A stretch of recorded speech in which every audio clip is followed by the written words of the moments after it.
For Korea, I think this is the country where I notice people speak the most English.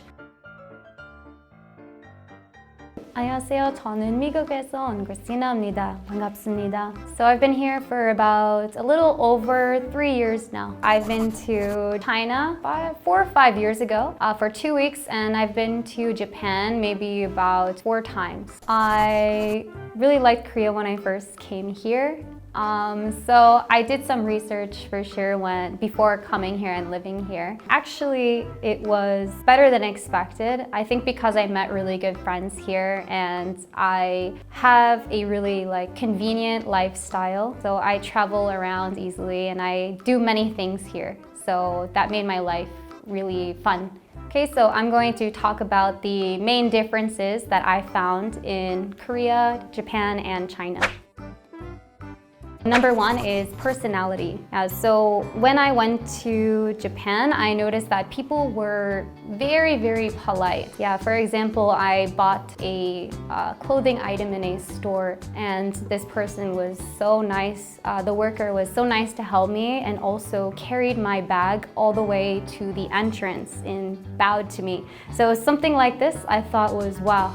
The customer service was really good, really good. Very, very polite in Japan. And also I noticed that usually when someone is talking about something and maybe they want to say no, usually they are not very direct with their answer if it's a negative answer or maybe something that the listener does not want to hear. So instead of telling their thought very directly, maybe they would use a more indirect approach. So that's some of the personality differences I noticed in Japan. And in Korea, when I first came here, one thing I noticed was that Koreans are very direct. So they often will tell you what is on their mind, but they will do this in usually a very polite way. So for example, I remember one time my friend had a pimple on her face,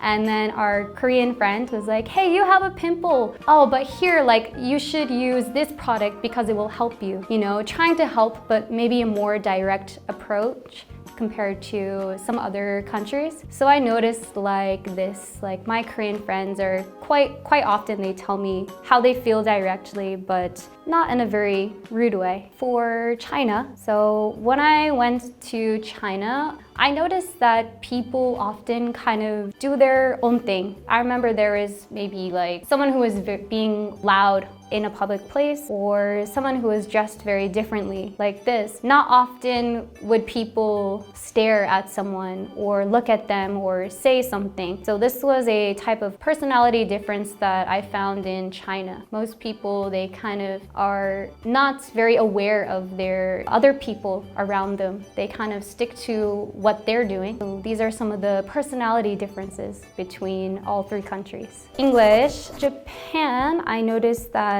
there is fairly a good amount of English speakers within cities like Tokyo like this. But one thing that is very hard, I think, is the pronunciation. There are only a few sounds in the Japanese language. So because of this, a lot of English words are very hard for Japanese people to pronounce. So I feel like a lot of Japanese people, they may know a decent amount of English, but the pronunciation is very hard because of the differences between the 2 languages. For Korea, I think this is the country where I noticed that people speak the most English. So oftentimes can speak some English and they will understand. Pronunciation is a bit hard for sure, but it's a bit easier to understand maybe compared to other countries. I think also because of the Hagwon after school academy culture, there's a lot of younger generations that can speak English very, very well here. And I think China,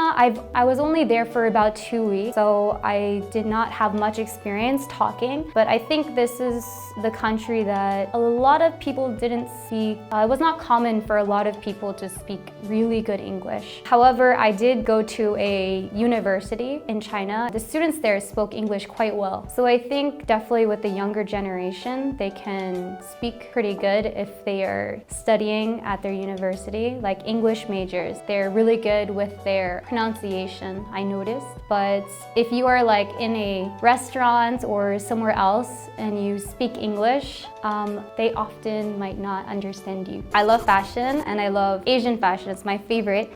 So 3 countries is very different. So first, Japan. I'll talk about the women's fashion because I know this the most. So I noticed that women, they dress in more like subtle colors like beige, white, or light pink like this. And oftentimes the girls would wear skirts. So very rarely I ever saw anyone in jeans or even pants, like even when it was cold out. Also very, very feminine type clothing. Yeah, very cute and feminine. And also I noticed that sometimes like they would hold bags and they would have like character keychains on it as well. So I think because like the kawaii culture is really popular in Japan, that also is with their style as well. For Korea, instead of more of like a cute fashion, I think a lot of Koreans, the women dress quite feminine as well, but more like elegant too. And also the colors are quite different here. So a lot of Koreans, they often wear black. Yeah, black is a color that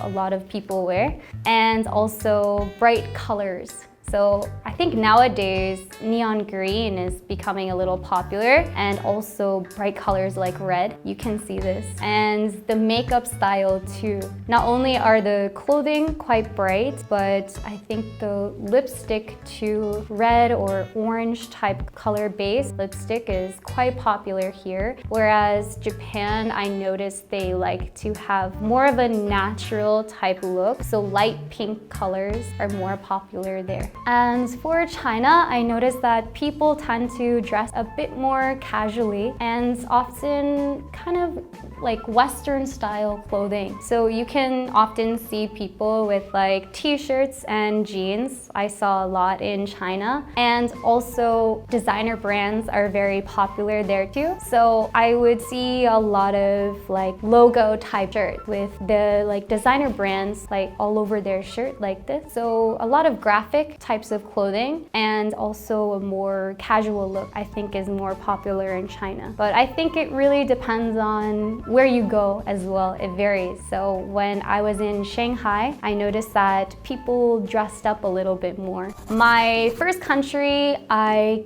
visited in Asia was Japan. So actually this was my first time going out of the country. So it was really, really different for me. And I was there for 1 month. So I had to use transportation quite often. And I was so confused with the subway. I think especially coming from a small town, I drove my car everywhere, but Tokyo is so big and there's also different lines. So you may have to use like a different card or something. Like you can't maybe transfer correctly because you have to go to a different line. It was very, very confusing at first. So I think it would take more time to adapt to knowing the transportation compared to maybe other countries. For Korea, I think the transportation is much more easier. Transferring is quite easy here. So it's all by the same company, whereas Japan, there's different companies. Food is very different between all 3 countries. So I think in Japan, their food is based on balance. Balance is big in Japanese culture. So the taste balance, you can really tell the difference in Japan. And also very fresh food and not spicy. Yeah, spicy food is not popular in Japan. So they go for a more like clean, fresh, balanced type of food. And Korea is a lot of spicy food. Yeah, So oftentimes a lot of people would put like red pepper powder in their broth, or they use gochujang a lot. A lot of spicy food like tteokbokki. China is more based on flavor, I think. So there's a lot of like rich sauces, and often they cook using like oil. So I think in China, they really focus on flavor. So they really put a lot of effort into their sauce, whether it be spicy, sweet, or savory. The differences are the Japanese food, they like really fresh, clean, balanced taste. Korea, they like spicy food. China, they focus more on flavor in their sauces when they prepare. So today we talked about some differences between these three countries. So if you like this video, please like, subscribe, and I'll see you next time.